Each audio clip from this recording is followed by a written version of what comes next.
जय हिंद दोस्तों। Byju's government exam prep के इस यूट्यूब चैनल पर आप सभी का स्वागत है। आज की डेली करंट अफेयर सीरीज में हम बात करेंगे 25 अक्टूबर 2020 के कुछ इंपॉर्टेंट फैक्ट्स की। तो चलिए शुरू करते हैं इस वीडियो को पहले पॉइंट के साथ। पहला पॉइंट है किसान सूर्योदय योजना। देखिए दो बातें इंपॉर्टेंट, एक तो गुजरात में ये शुरू हुई है और इसका संबंध है 16 और power supply to the farmers. ठीक है, तो अभी क्या किया है हमारे पीएम नरेंद्र मोदी जी ने, तीन परियोजनाओं का उद्घाटन किया है। कहाँ किया है? गुजरात में किया है। और उन्हीं तीन में से एक योजना है किसान सूर्योदय योजना। इसका जो मेन मोटिव है वो यही है कि वहाँ के जो किसान हैं, जो फार्मर्स हैं, उनको 16 घंटे बिजली आपूर्ति कम से कम की जाए 24 घंटे में। इसके लिए उन्होंने ये प्लान शुरू वहाँ पे किया है। दूसरा, इसी योजना के साथ दो और काम भी उन्होंने किए हैं। एक तो वहाँ पर एक पीडियाट्रिक हार्ट हॉस्पिटल, उसका उद्घाटन भी किया है, जो कि वहाँ पे UN Mehta institute of cardiology and research centre के साथ खोला जाएगा। इसके साथ साथ एक वहां पे जो गिरनार रीजन है, तो गिरनार रीजन में एक रोप वे का भी उद्घाटन किया है। तो ऐसे तीन काम वहां पर किए हैं। तो आइए जान लेते हैं किसान सूर्योदय योजना से कौन कौन से पॉइंट हमारे लिए इंपॉर्टेंट हैं। सबसे पहले अगर बात करें तो यहाँ पर जो बात की गई है वो 16 घंटे सप्लाई की गई है और उसका समय रहेगा सुबह 5 बजे से लेकर रात के 9 बजे तक। कम से कम इतने समय के लिए वहां पे बिजली सप्लाई जरूर की जाएगी ताकि वहां के किसानों को लाभ मिल सके। इस पूरी योजना के लिए देखिए 2023 तक का बजट भी डिसाइड कर लिया गया है, वो है 3500 करोड़ रुपए, जो वहां पे ट्रांसमिशन जो इंफ्रास्ट्रक्चर है उसके इंस्टॉलेशन में खर्च होगा, उस पर खर्च किया जाएगा। देखिए अगर इस पूरी योजना की बात करें तो इस पूरी योजना में टोटल जो ट्रांसमिशन लाइंस हैं उनका नंबर है 234, यानी 234 ट्रांसमिशन लाइंस को वहां पे इंस्टॉल किया जाएगा, जिसमें से हर एक ट्रांसमिशन लाइन जो है वो 66 किलोवाट यानी 66 किलोवाट की क्षमता वाली होगी। और इसके मद्देनजर जो इसकी टोटल लेंथ हो जाती है वो हो जाती है 3490 सर्किट किलोमीटर्स। ये आपको ध्यान में यहाँ से रख लेनी है बात। इसके अलावा 220 किलोवाट के जो सबस्टेशन हैं उनको भी इसमें ऐड किया जाएगा, वो भी इसमें शामिल रहेंगे।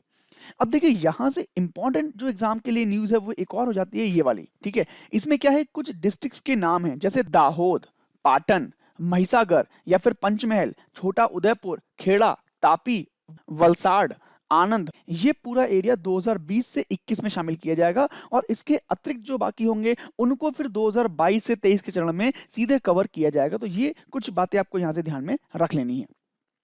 देखिए गिरनार रोपवे की बात करें तो गिरनार रोपवे का जो निर्माण है वो सितंबर 2018 में शुरू हो गया था, उसके बाद से काम लगातार चल रहा है। लेकिन अगर इससे पहले की बात करें तो 1983 में भी इसको शुरू किया गया था, प्रस्ताव इसका लिया गया था, लेकिन कुछ वहां पे कारण रहे थे जिनकी वजह से इसको रोक दिया गया था बीच में, और फिर दोबारा इसका जो है वो सितंबर 2018 में निर्माण शुरू हुआ था। गुजरात के नाम आया है तो गुजरात के बारे में बात कर लेते हैं। देखिए कुछ बातें इंपॉर्टेंट है गुजरात के बारे में। सबसे पहले तीन फैक्ट इंपॉर्टेंट हैं। राजधानी है उसकी गांधीनगर, यहाँ के जो गवर्नर हैं इस समय वो हैं आचार्य देवव्रत, जो चीफ मिनिस्टर हैं यहाँ के वो हैं विजय रूपानी। अब देखिए ये चार बातें इंपॉर्टेंट है जो हमारे एग्जाम में बनती हैं। सबसे पहली बात, अगर हम गुजरात की बात करें तो गुजरात की जो स्थापना है, गुजरात राज्य का जो गठन है वो देखिए हुआ था 1 मई 1960 को।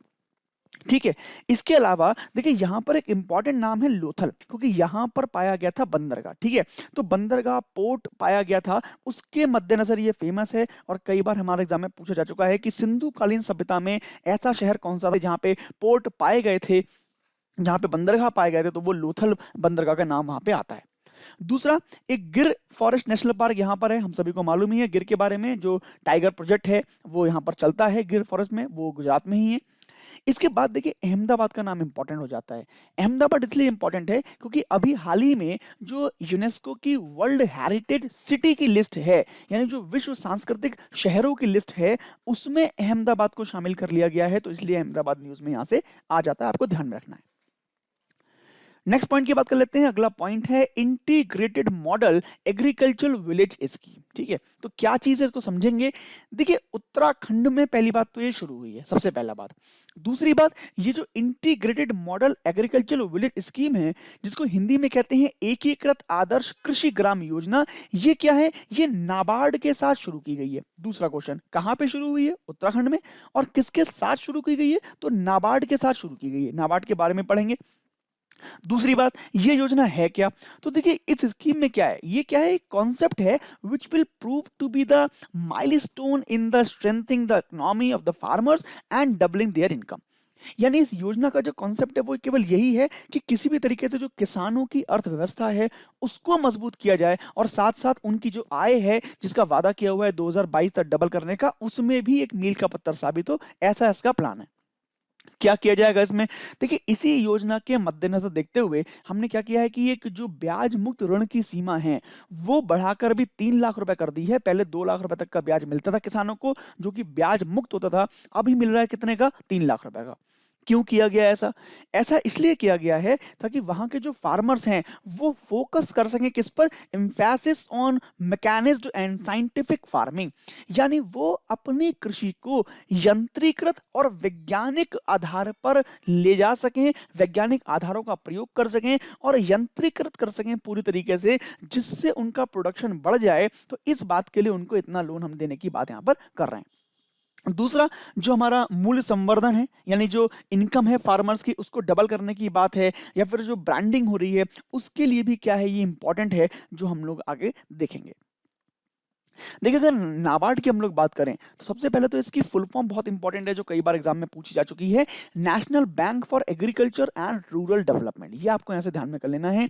अगर बात करें हम ग्रामीण क्षेत्रों की, तो ग्रामीण क्षेत्रों में कृषि से संबंधित या जो अन्य आर्थिक गतिविधियां होती हैं उनसे संबंधित जितनी भी नीति हैं, योजनाएं हैं या संचालन है, इससे संबंधित जो मामले हैं वो सभी जो है वो नाबार्ड डील करता है, नाबार्ड उसको देखता है। इसकी फॉर्मेशन की गई थी 1982 में, आपको ध्यान कर लेना है, और जो हेडक्वार्टर है वो है मुंबई में। अब देखिए यहाँ के जो चेयरपर्सन है, जो इस समय अध्यक्ष हैं, उनका नाम है जीआर चिंताला। ये अभी बनाए गए हैं, इससे पहले भानवाला थे जिनकी जगह पर जीआर चिंताला को यहाँ पर अध्यक्ष बनाया गया है। ये आपको ध्यान कर लेना है।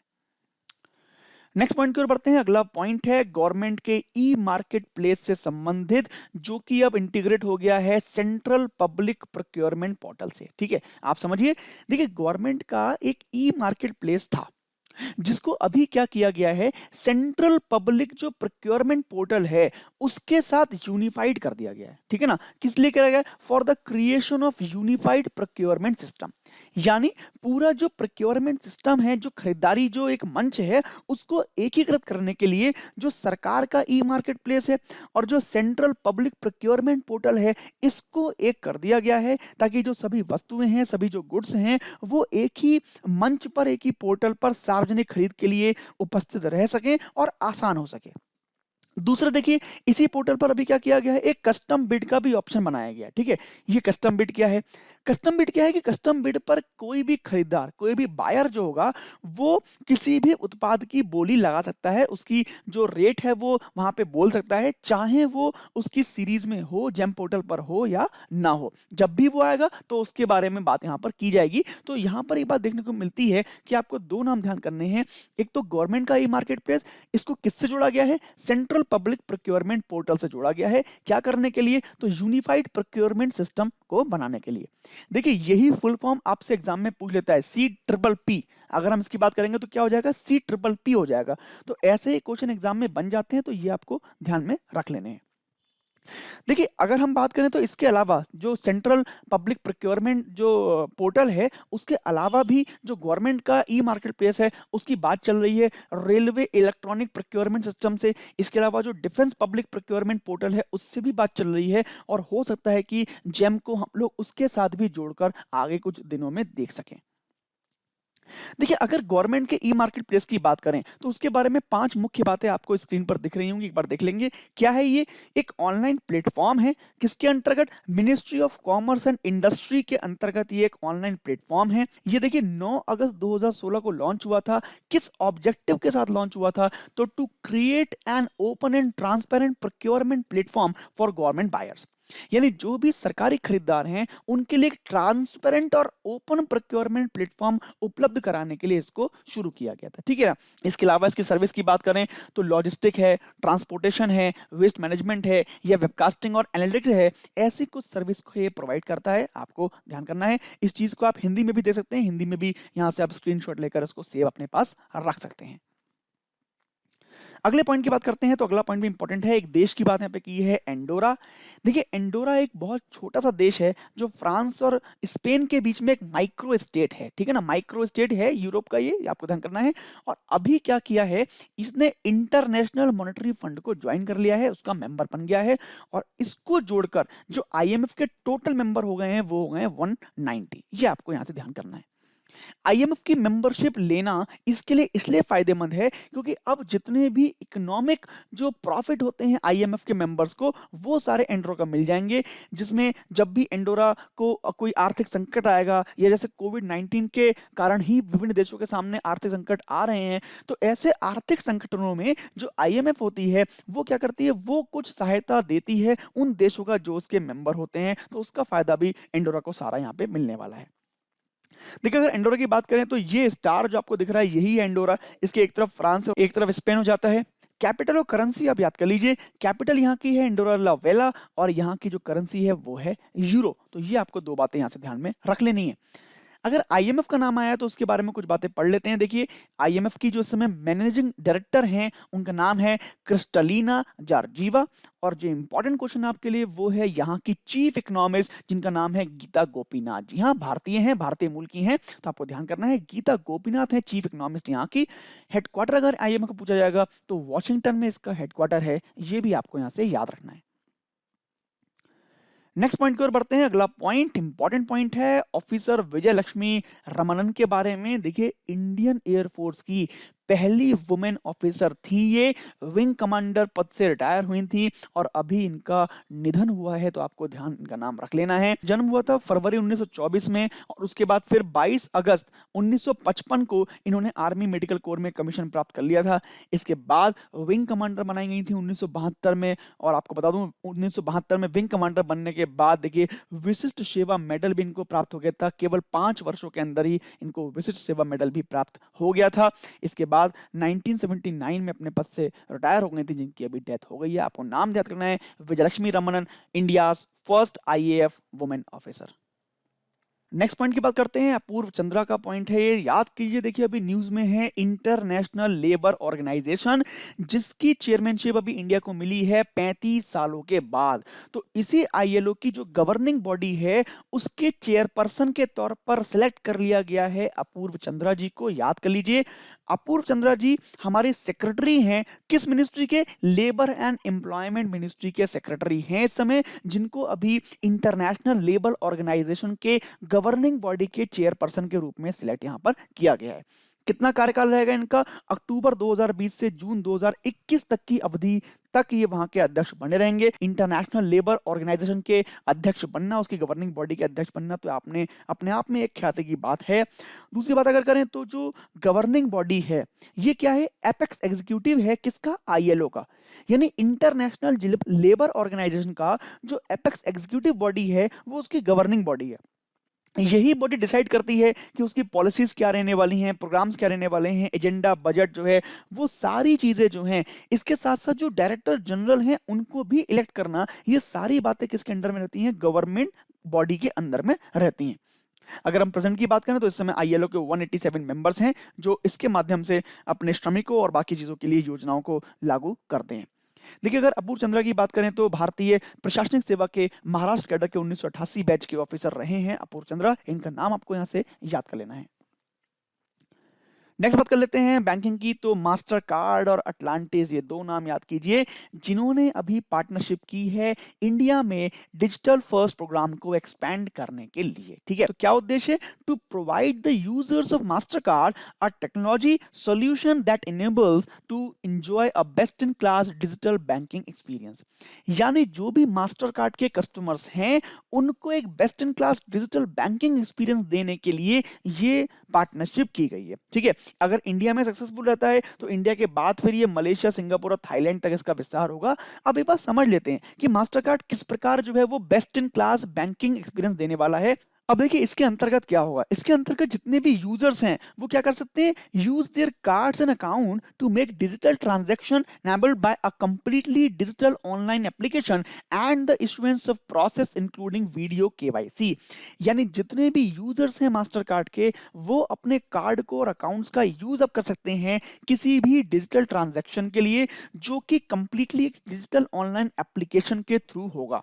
इसका सीधा सा मतलब है कि अब बिना कार्ड के, वो कार्ड की उन्हें प्रतीक्षा नहीं करनी है, जो उनको फिजिकल कार्ड प्राप्त होता है उनकी प्रतीक्षा नहीं करनी है, वो अपने डिवाइस से, अपने मोबाइल से ही एक केवल एप्लीकेशन के द्वारा ही सारे ट्रांजैक्शन कर पाएंगे इस तरह के। तो ये इस तरह का प्रोग्राम अभी शुरू किया है मास्टर कार्ड ने और अटलांटिस से मिलकर भारत में, ठीक है ना, ये आपको ऐसे ध्यान कर लेना है।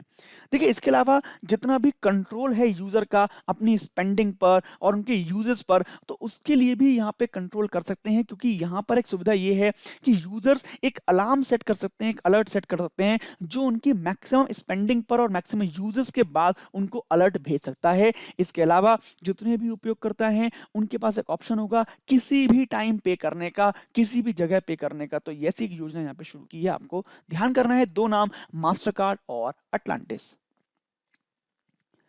नेक्स्ट बात कर लेते हैं, इंपॉर्टेंट एक बुक है the India way, strategies for an uncertain world by S Jaishankar. जी हाँ, भारत के विदेश मंत्री हैं एस जयशंकर जी, उनके द्वारा लिखी गई बुक है ये द इंडिया वे। आपको इसका नाम याद कर लेना है।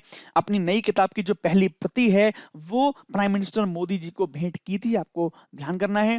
देखिए 2008 के जो वित्तीय संकट हैं उसको लेकर, जो 2020 के कोरोना वायरस महामारी तक की अवधि के दौरान जो विश्व व्यवस्था के वास्तविक परिवर्तन को देखा है जयशंकर जी ने, तो उसके बाद भारत के सामने कौन कौन सी चुनौतियां आने वाली हैं उन सब का यहाँ पे वर्णन किया गया है, और उन चुनौतियों के साथ निपटने के लिए भारत के पास क्या क्या समाधान है और किस तरह की नीतियां भारत को बनाने की आवश्यकता है, तो उनका यहाँ पर विश्लेषण इस बुक में किया गया है। देखिए अगर बात करें हम एस जयशंकर जी की, तो विदेश मंत्री बनने से पहले जो एस जयशंकर जी हैं वो एक बहुत बेहतरीन राजदूत के रूप में और बहुत बेहतरीन विदेश सचिव के रूप में कार्य भारत के लिए कर चुके हैं, विभिन्न देशों में कर चुके हैं। सिंगापुर में रहे हैं, वो संयुक्त राज्य अमेरिका में रहे हैं, इससे पहले वो चेक गणराज्य में रहे हैं, और ऐसे तमाम शहरों में वो दूतावासों के साथ साथ विदेश मंत्रालय और राष्ट्रपति सचिवालय में भी कार्य कर चुके हैं। ये आपको यहाँ से याद करना है।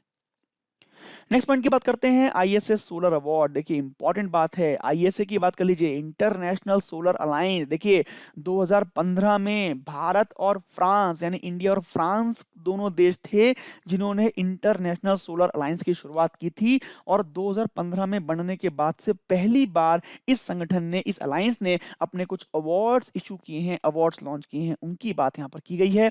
देखिए 3 कैटेगरी में अवार्ड लॉन्च किए गए हैं, एक है विश्वेश्वरैया अवार्ड, दूसरा है कल्पना चावला अवार्ड, और तीसरा अवार्ड जो है वो है दिवाकर अवार्ड। ठीक है, तो क्या होता है इन पुरस्कारों में एक बार देख लेते हैं। जो विश्वेश्वरैया अवार्ड है ये क्या करता है, recognise the countries with a maximum floating solar capacity in each of the 4 regions of ISA. यानी आईएसए के जो 4 क्षेत्र हैं उन क्षेत्रों में ऐसे देश जिनके पास सबसे ज्यादा फ्लोटिंग सौर क्षमता है, उन देशों को अवार्ड मिलता है विश्वेश्वरैया अवार्ड। ये आपको ध्यान करना है, एक वर्ड, फ्लोटिंग सोलर कैपेसिटी के लिए कौन सा देते हैं, विश्वेश्वरैया अवार्ड। दूसरा जो कल्पना चावला अवार्ड है क्या करता है, recognise the outstanding contribution of the scientist and engineers working in the field of solar energy. यानी सोलर एनर्जी के फील्ड में काम करने वाले वैज्ञानिक और इंजीनियरों के उत्कृष्ट योगदान को पहचान कर उनको अवार्ड मिलता है, कौन सा, कल्पना चावला अवार्ड। इसी तरह जो दिवाकर अवार्ड है क्या करता है, recognise the organisations and the institutions that have been working for the benefit of differentially abled people and have maximised the use of solar energy in the host country. यानी दिवाकर पुरस्कार वो संगठन और संस्थानों को मान्यता देता है, उनको चुनता है जो अलग अलग लोगों के लाभ के लिए काम कर रहे हैं, लेकिन सौर ऊर्जा के उपयोग को उन्होंने अधिकतम कर दिया है अपने देश में। तो ऐसे संगठनों संस्थानों के लिए यहां पर मिल जाता है दिवाकर अवार्ड। तो अगर बात करें किसको प्राप्त हुआ है ये, तो इस बार का देखें तो विश्वेश्वरैया अवार्ड जो मिला है वो जापान को मिला है एशिया पैसिफिक क्षेत्र के लिए, और नीदरलैंड को मिला है यूरोप और बाकी क्षेत्रों के लिए। इसी प्रकार जो कल्पना चावला अवार्ड है वो मिल गया है डॉक्टर भीम सिंह को जो कि आईआईटी दिल्ली से हैं, और मिल गया है डॉक्टर आयशा अल नुआमी जी को जो कि हैं Dubai electricity and water authority जो कि यूएई में है। इसी तरह जो दिवाकर अवार्ड है ये मिल गया है अरपन इंस्टीट्यूट को और आरुषि सोसाइटी को। ये दोनों वो हैं जो किसी और के लिए काम करते हैं, लेकिन सौर ऊर्जा के क्षेत्र में इन्होंने भारत की क्षमता को बढ़ाया है, अपने क्षेत्रों में क्षमता को बढ़ाया है, इसलिए इनको दिवाकर अवार्ड यहाँ पर ये मिल गया है। देखिए आईएसए का नाम आया है तो तीन बातें बहुत इंपॉर्टेंट हो जाती हैं। 2015 30 नवंबर को इसकी स्थापना हुई थी और भारत और फ्रांस उसके फाउंडिंग मेंबर थे जिन्होंने साथ में शुरुआत की थी। इसके हेडक्वार्टर की बात करें तो देखिए भारत में ही हेडक्वार्टर है, गुरुग्राम में इसका हेडक्वार्टर है और इस समय जो इसके डायरेक्टर जनरल हैं वो हैं मिस्टर उपेंद्र त्रिपाठी। तो ये आप कुछ क्वेश्चन यहाँ से ध्यान कर लीजिए।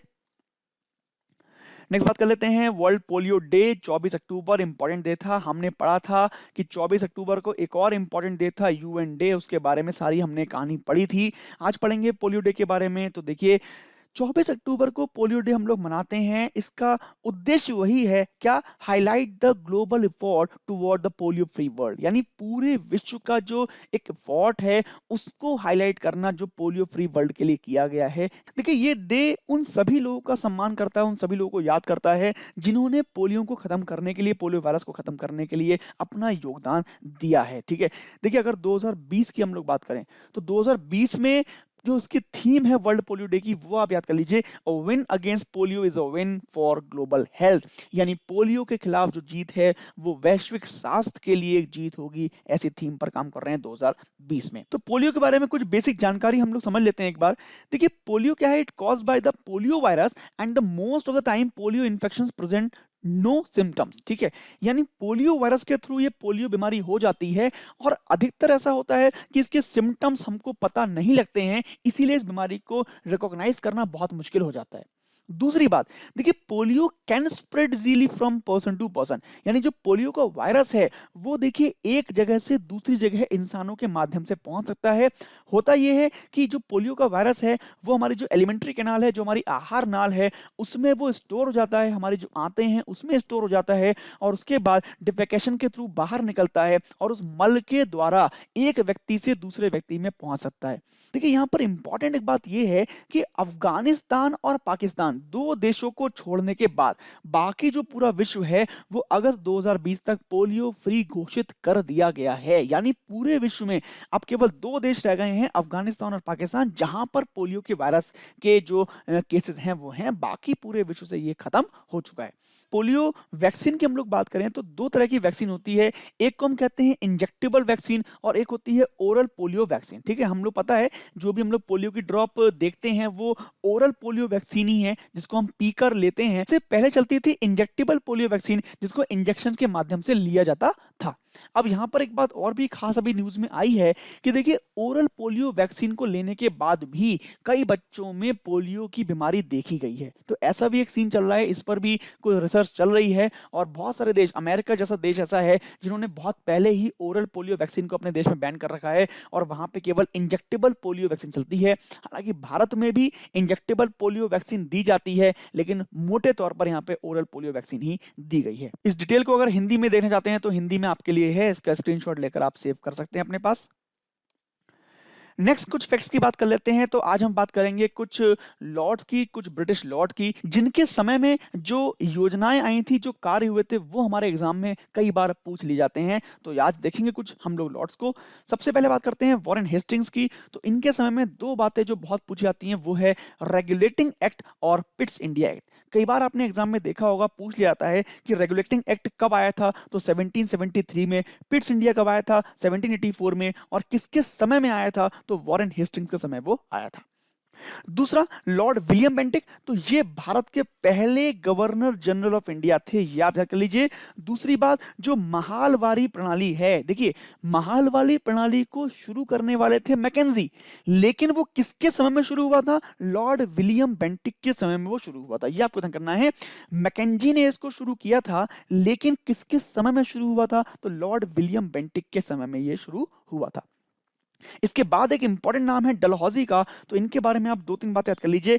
सबसे पहला, डॉक्ट्रिन ऑफ लैप्स नाम की जो योजना थी, जो प्लान था, वो डलहौजी लेकर आए थे, जिसके मद्देनजर जितने भी राजा थे यदि उनके दत्तक पुत्र होते थे तो वो दत्तक पुत्रों को राजा के मरने के बाद राज्य का अधिकार नहीं दिया जाता था। ये थी डॉक्ट्रिन ऑफ लैप्स स्कीम जो लेकर आए थे डलहौजी। इसके अलावा भारत की अगर बात करें तो भारत में पहली जो ट्रेन थी जो बॉम्बे से ठाणे के बीच में चली थी 1853 में, वो भी डलहौजी के समय में ही लाई गई थी। ये आपको ध्यान यहाँ से रख लेना है। नेक्स्ट क्वेश्चन की बात करते हैं कैनन की। तो कैनन के संबंध में एक इंपॉर्टेंट बात है, वो है हिंदू विडोज रीमैरिज एक्ट 1856, जो कि कैनन के समय लाया गया था। हिंदू जो विधवा स्त्रियां थी उनके पुनर्विवाह से संबंधित ये एक्ट था जो 1856 में लाया गया था। इसके अलावा देखिए एक इंपॉर्टेंट बात है, वो है आर्कियोलॉजिकल सर्वे ऑफ इंडिया की। जी हाँ, इसकी स्थापना जो थी वो कैनिंग के समय ही की गई थी और स्थापना करने वाले का नाम था अलेक्जेंडर कुनिघम। ठीक है, अगर पूछेगा किसके समय में स्थापना हुई थी तो लॉर्ड कैनिंग, और किसने की थी तो अलेक्जेंडर कनिघम ने इसकी स्थापना की थी। ये आपको ध्यान रख लेना है। नेक्स्ट क्वेश्चन वेरी इंपॉर्टेंट, जो भारत का पहला सेंसस था, जो भारत में जनगणना की शुरुआत थी जो मेयो के टाइम में वो की गई थी, ये आपको यहां से याद रख लेना है। इसके अलावा नेक्स्ट बात करते हैं वर्नाक्युलर प्रेस एक्ट की, जो बहुत फेमस रहा था 1878 का। ये लॉर्ड लिटन के समय में लाया गया था, आप ध्यान कर लीजिए।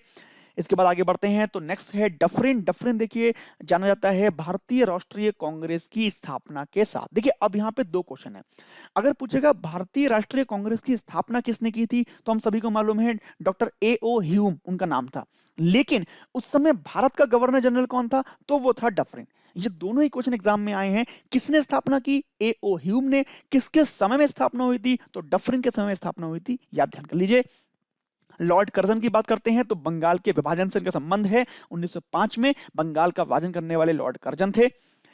माउंटबेटन की अगर बात करें तो माउंटबेटन देखिए स्वतंत्र भारत के जो थे वो पहले गवर्नर जनरल बने थे। इनका नाम एग्जाम में कई बार पूछा गया है, और इनके बाद जो बने थे वो बने थे चक्रवर्ती राजगोपालाचारी। अब देखिए तीन क्वेश्चन का फॉर्मेट मैं आपको बताता हूं। अगर पूछता है आपसे स्वतंत्र भारत के पहले गवर्नर जनरल तो हम बोलेंगे माउंटबेटन। दूसरा, स्वतंत्र भारत के पहले भारतीय गवर्नर जनरल तो चक्रवर्ती राजगोपालाचारी। और इनके बाद ही जो गवर्नर जनरल था इस पोस्ट को खत्म कर दिया गया था, अर्थात भारत के जो आखिरी गवर्नर जनरल हुए वो भी कौन से हुए, चक्रवर्ती राजगोपालाचारी।